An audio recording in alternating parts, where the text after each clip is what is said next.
Hello, and welcome to another episode of the Preparing for Pregnancy After Loss podcast. This is your host, Natalie Facey, and I am so grateful to be joining you for another episode. It's a snowy day in New York City, but it's also so beautiful just looking outside at the snow, the winter wonderland that we're having for today. It's officially February. Happy February. It's also Black History Month, so happy Black History Month. And it's also the month that we dedicate to love as a culture. Within this month, we'll actually be addressing a few topics related to love, a few topics related to relationships on this journey of healing after loss or healing after infertility. But the one that I wanted to start with for today is actually self-love. So loving on yourself, loving up yourself as you're going through your healing, loving up on yourself as you are preparing to go on the pregnancy journey again. And I want to start with a little story from my own experience. So within my first pregnancy, I was working in the advertising industry. And I remember that while I was pregnant, I would become so exhausted during the day, like around 2 in the afternoon, like after lunch, I could not function as the afternoon was progressing. We had a quiet room in my office, this really sizable room where the lights were always dimmed. There really was no one in the quiet room talking because you're not supposed to talk in a quiet room. So it was really for people who wanted to have a break from work and wanted to be in a quiet space, who wanted to do work on their own. I would go in the quiet room around the same time every single day because my body was just like, all right, we're done, we need a break. And I would take naps in the quiet room while I was pregnant, about like 20, 30-minute naps. And after those naps, I would feel so refreshed, like I was starting the day all over again. And so I was ready to continue working, right, with like full energy back in my body after taking the naps. If you know my story, you know that I eventually had a loss. So I had a loss in that first pregnancy. And after the loss, I was back working at the same company. And a coworker that I was chatting with was just asking me about my experience, how I was doing. And I was telling him that I really missed taking naps. I really missed having the opportunity to just take a break during the day and really reset my body, reset my mind.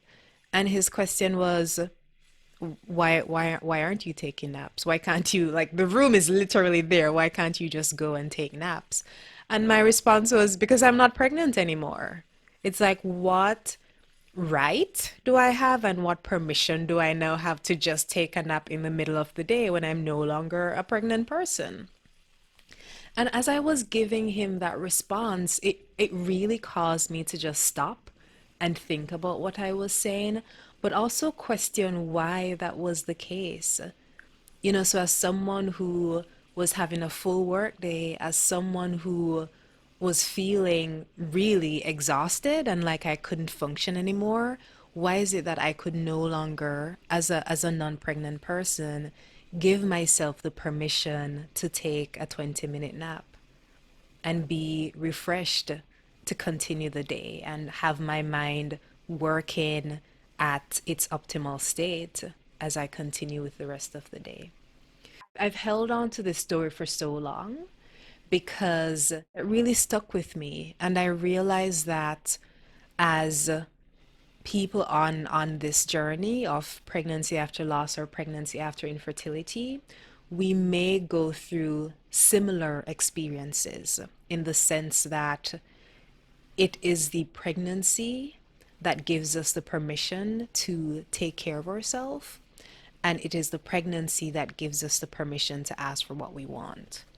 Right. I'm going to share a couple of examples in which being pregnant is just like the most fun and amazing thing in the world, right?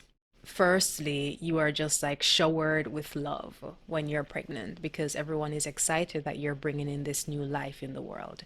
And there are all these different categories from all these different people in which just like being pregnant is the most fun thing, right? So let me go through the different categories. The first is with your partner.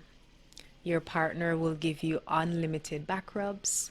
Your partner will give you your favorite treats, like surprise you, come home and surprise you with your favorite treats. They become more protective of you, and it seems like they just love you more deeply while you're pregnant because something sets in that they're no longer caring for you and loving you. They're also caring and loving the child that you're bringing into the world. And so it just feels like their love is just like on a whole other level. Their love and care and attention is just on a whole other level when you're pregnant. So that's one. The next is family members. Like they fuss over you, they want to take care of you, they invite you over for more dinners, or they bring dinner over. They don't want you to worry about anything or do anything. They just want to give you everything that your heart could possibly desire. And specifically for your parents or parents in law, whatever complaints you have, whatever you want, they're like, don't worry, I'll take care of it. Right? Like you're just in this club where people are just really supporting you, just really giving you everything that you need when you're in this state of being pregnant. And friends, they are buying things for you, obviously things from your registry, but like when else are people just like buying things for you and delivering them to your house? Not often, right? It happens during pregnancy. Okay. Some others. Overall, everyone just celebrates you. It's like you wake up in the morning and you're winning. There's not much that you have to do. You just wake up and you're winning because people just shower you with so much love and admiration because you're a pregnant person. Maybe I should call it pregnant privileges. Okay, maybe not. I would also say that even in terms of, your physical appearances, it's like you're always beautiful. No matter how messy your hair is, no matter how mismatched your clothes are, when you're pregnant, like those things are less of a concern. There is no judgment, almost as though as a pregnant person, there is no judgment that you experience because you're a pregnant person. So it's as though being pregnant, you just have so much permission to be. You have so much love and grace from other people, just so much love and grace, and so much permission just to be yourself. And not only do you have the permission to be yourself, there are extra advantages, like you get to call out of work with little notice if you're not feeling well. You get to negotiate your hours, like work, fewer days per week or leave work early. There are all these ways that you get to care for yourself because you're pregnant. And it's so interesting because after experiencing a loss, the perception that you might now hold is that you don't get to experience those privileges anymore. Is that you don't get to have that level of care and attention anymore. Just like as I was, sitting at my desk, looking at the quiet room, which was just across from where my desk was, just wishing that I could go in and take a nap and not feel as though I was being judged or not feel as though my managers would think that I wasn't doing work or I wasn't working as hard as I needed to work. Right? So interesting. And the thing with all of that, it's the permission that I gave myself. Because if I were listening to my body and noticed that even though I wasn't pregnant, something was happening so that I actually needed a break from work, then I could let my manager know, oh, actually, while I was pregnant, I was doing that because I needed those naps.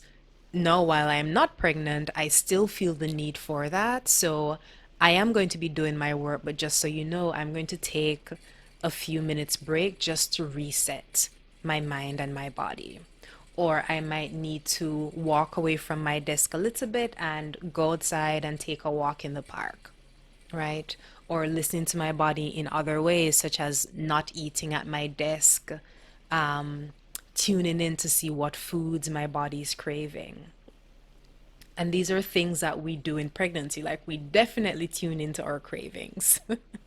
And we definitely are more in tune with the foods that are going to be healthier for us and the baby, right?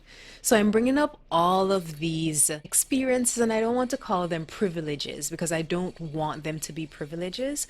I want us to begin to explore why is it that we can't have those things as part of our normal day-to-day life? Why is it that there has to be some prerequisite for us to be treated with such care, or some prerequisite, which I think it's really for us to ask for what we need? So, going back to no longer being pregnant, having a loss, what happens is that not only are you grieving the loss of your baby, but you're also grieving the loss of essentially the club that you had entered into. You're grieving the loss of how you were treated and how you were loved, basically, while you were pregnant. So it feels like you're losing both of those things, both your baby primarily, but also the admiration and care and attention of others. And I think being in that state of admiration and care and attention, it's a state that every human being wants to be in, right? To be showered with love, for people to be tuning into and responding to your needs, for you to be able to just ask for what you want and have that be honored, right? So, this topic is a really interesting one.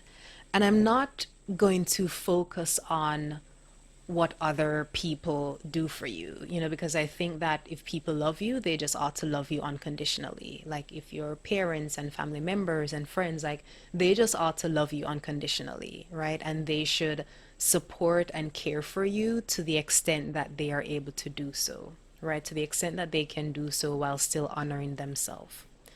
What I really want us to focus our attention on today is how might you be holding back love from yourself?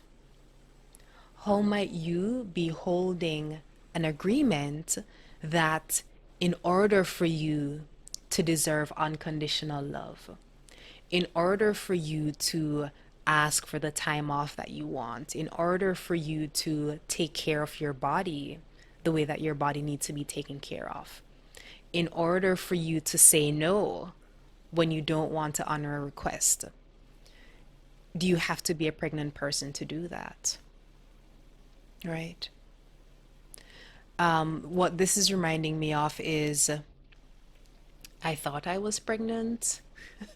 This was sometime last year. I did some cleanse that like reset my body, and I swore for like a hot, really 2 weeks that I was pregnant. I was not. Definitely the cleanse that reset my body. But during that time, I was so in tune with my body and I was so in love with myself. Like when I was taking a shower, I was just being so gentle and so kind with myself. I was going to bed on time, which do not currently do that. I was going to bed on time. I was eating like whole meals. I wasn't missing any meal. It was like the best 2 weeks I had had in a long time because it was like, all right, it's not just me anymore.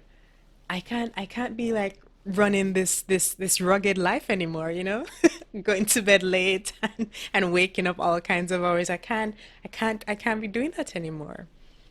I'm not going to be stressing myself. I was just like in this state of zen and care and just like I was so gentle with myself. And then when my period came, I was like, oh, I guess I'm not pregnant. And I went back to being my normal self, you know? which I'm going to admit that I don't always go to bed on time. That is the norm. Um, but that was really interesting. And so when I went back to my normal non-pregnant self, um, the rules are different. It's like I don't prioritize the things that I would prioritize when I'm pregnant. And so I am going to pose the same question to you. What do you prioritize as a pregnant person versus what you prioritize as a non-pregnant person? How do you care for yourself and honor your own needs when you are pregnant, meaning when you know that you're holding, um, the life of your baby inside of you, versus how you take care of yourself and honor yourself when that's not the case. And again, the reason why I'm bringing this topic up is because um, so much of what we're taught in this society is that there needs to be some exchange. There needs to be something that we do, something that we give in order for us to be loved, in order for us to be cared for, right? And so at work, when we look to negotiate an easier work schedule, whether it's like leaving early or working from home a few more days per week, it's baby in exchange for schedule, right? Or when we are cared for on a deeper level by our family members and partners and friends and the other people around us, it's baby in exchange for those things. Or at least that's our perception. That's our perception that in this body we have to be giving something in exchange of care and in exchange of the love. And that is what I want to challenge. And that is what I want you to challenge. Because right now, you might not be pregnant. Right now, you might be on the fertility journey, meaning you might have been having challenges becoming pregnant.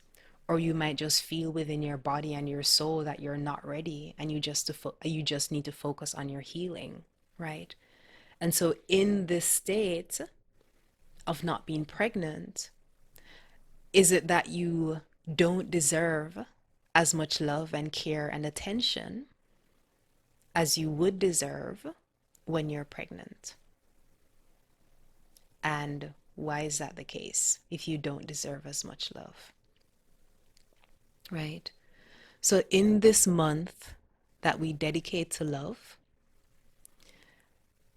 you might be having some difficult emotions come up, right? You might be having some difficult emotions come up about how deserving you are of love. And what I know for sure, actually, when I was trained as a coach, I used to call myself a teacher of love because I was trained in the Love Yourself, Heal Your Life philosophy of Louise Hay. And if you've read any of Louise's books, like you know that what she teaches about, preaches about, is how self-love, love of ourself, is how healing that is.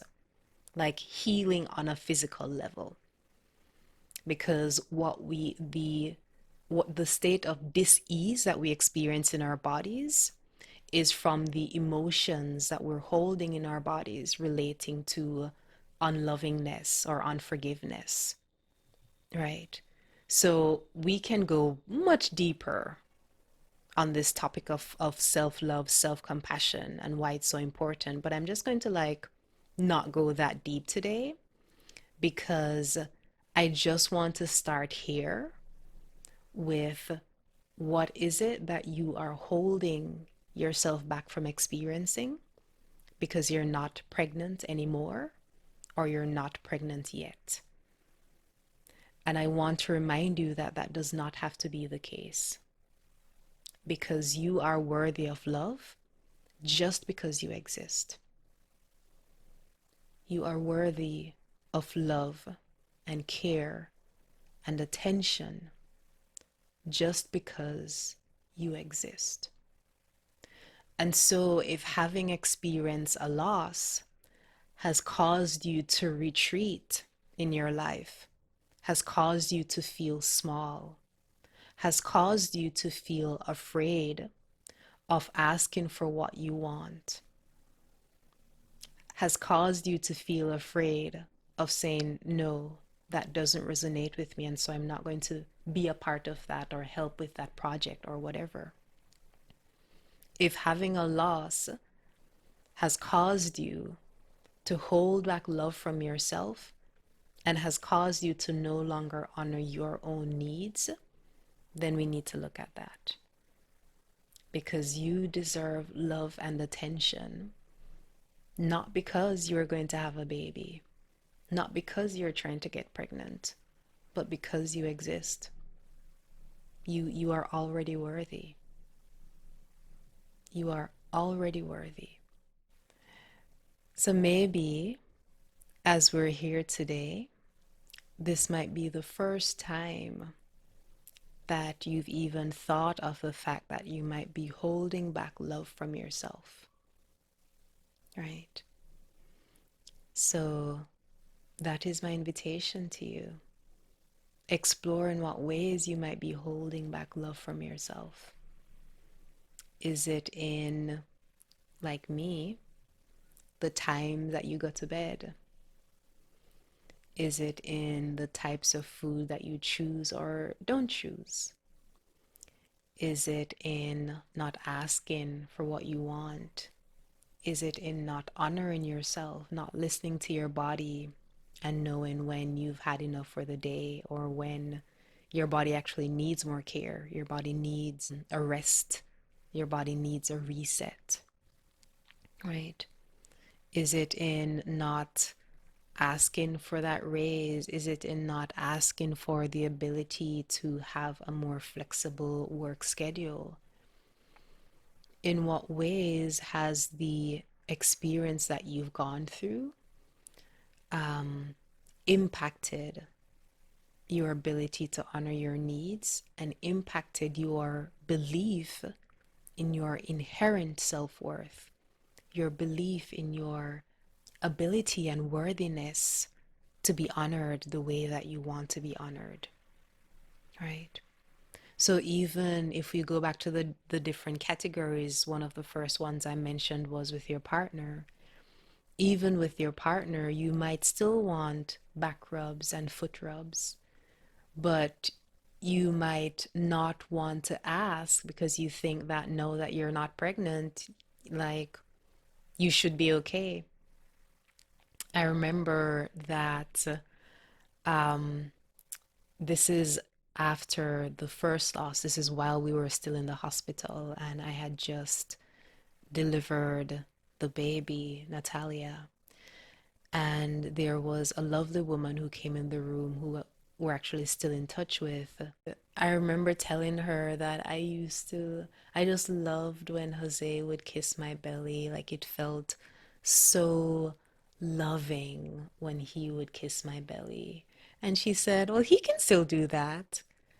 And I thought, oh, yeah, he can still do that. And how beautiful would that be for him to still do that, right? I don't remember if I had actually asked him to do that, but you know, obviously there's so many examples of things or experiences that I decided were no longer appropriate because I had the loss, right? Like napping in the middle of the day and asking my husband to kiss my belly. I actually didn't ask him. He just like did it because he liked connecting with the baby in that way.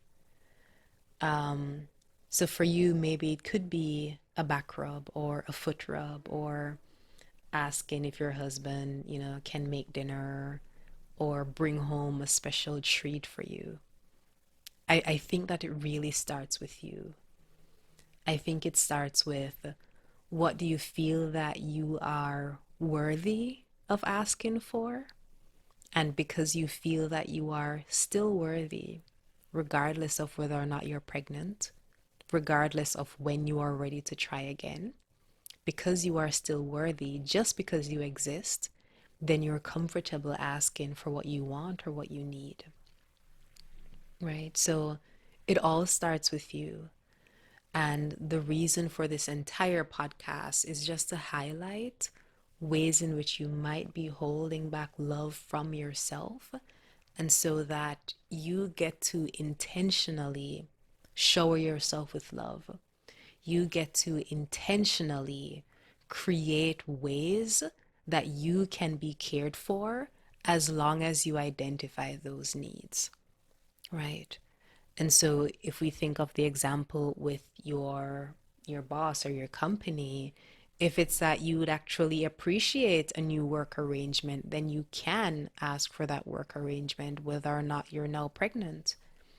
As long as you have your rationale, as long as you're still honoring the needs of the company, which is like getting your work done on time and still doing it well, then you get to negotiate that because it's something that's important to you, right? So, yes, that is the topic for today. Ways in which we get to love and be loved unconditionally.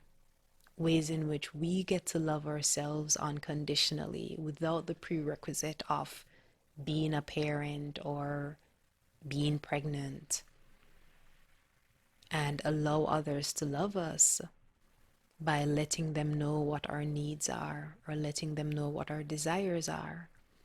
And as long as those are things that they can honor, then essentially giving them an opportunity to honor that, right? Because people likely won't know what you want unless you're asking. But you're not asking because you don't feel as though you deserve it. And so this is a reminder that you are deserving, you are worthy. You don't have to be pregnant to throw a party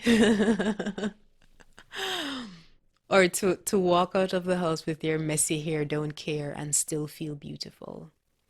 To look at yourself in the mirror, judgment free, with whatever the state of your belly is. You still get to look at yourself and hold yourself with love, with the eyes of love, right? I think one really cool exercise, if you're comfortable doing it, is exploring ways in which you were receiving love when you were pregnant and matching that to now ways in which you still want to be loved. I might ask my husband to kiss my belly later tonight because that was just so beautiful, right?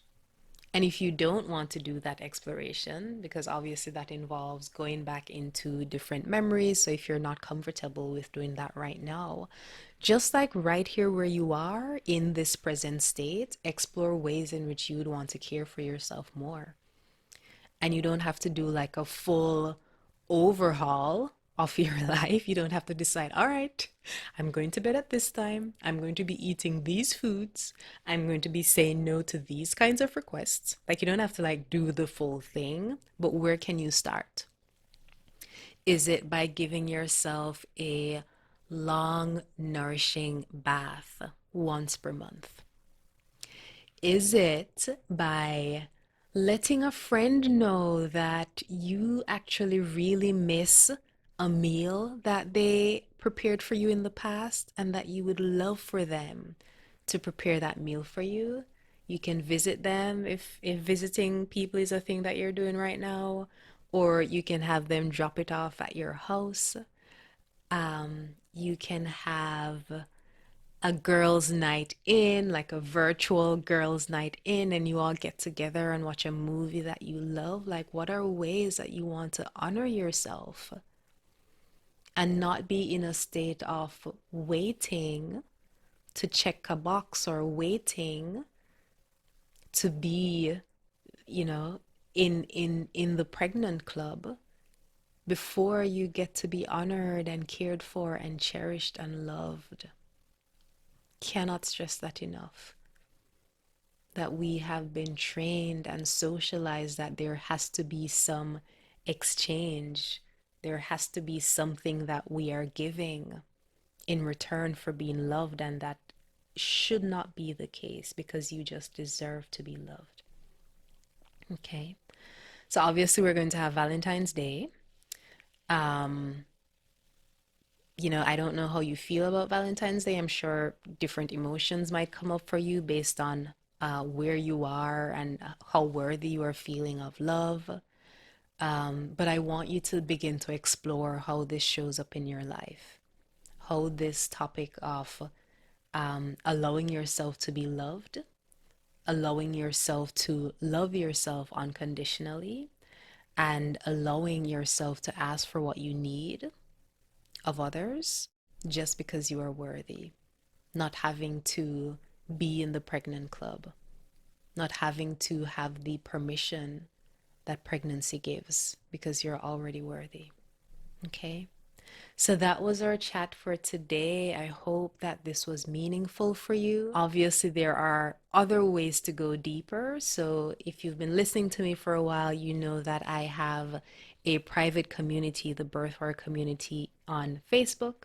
So definitely hop over if you're not already a member. I lead a Birth Warrior Wednesday every Wednesday at 6 p.m. Eastern Standard Time. The replays are always available inside of the community, but it's always good to join live because then you can ask your questions and they're going to be answered by me. But would definitely love to have you there. I'm also on Instagram at the Birth Warriors, which is the group of this amazing community that we are building, this community of warriors, this community of you all who are looking to heal yourself and not be held back, not be frozen because of the difficult experience that you have gone through. Okay. You can also reach out to me via email at hello@nataliefacey.com, or on Instagram you can DM me at the Birth Warriors again. And thank you for joining another episode. Thank you for sharing these with anyone that you know can benefit. Thank you for using this as a way to deepen your own healing. So look out for other episodes this month as we'll be talking more about love and relationships in this month that we've dedicated to love. All right, bye.